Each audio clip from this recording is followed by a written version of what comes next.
Sharjah അന്താരാഷ്ട്ര പുസ്തകോത്സവത്തിന്റെ കാഴ്ചകളാണ് Gulf പനോരമയിൽ ആദ്യം.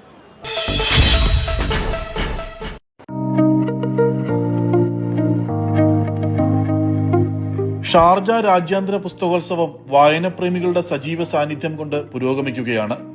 ഷാർജ ബുക്ക് അതോറിറ്റി വർഷം തോറും ഒരുക്കുന്ന വായനോത്സവത്തിന്റെ 43ാമത് പതിപ്പാണ് ഇത്തവണത്തേത്.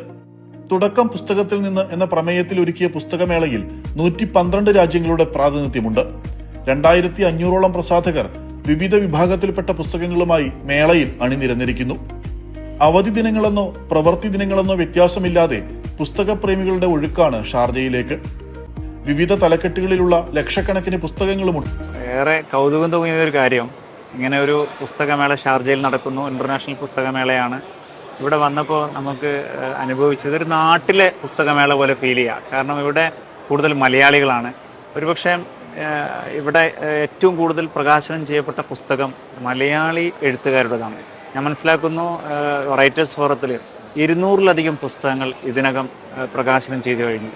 അപ്പോൾ ഓരോ അരമണിക്കൂറിലും ഓരോ പുസ്തകങ്ങൾ മലയാളി വായനക്കാർക്ക് സമർപ്പിക്കുന്ന ഒരു പ്രത്യേകത കൂടെ ഈ പുസ്തകമേളക്കുണ്ട്. 7ാം നമ്പർ ഹാളിലെ റൈറ്റേഴ്സ് ഫോറത്തിൽ നടക്കുന്ന പുസ്തക പ്രകാശനങ്ങൾ പുതിയ പുസ്തകങ്ങളുടെ അവതരണം എന്നതിലുപരി പലപ്പോഴും സാഹിത്യ ചർച്ച തന്നെയായി മാറുന്നുണ്ട്.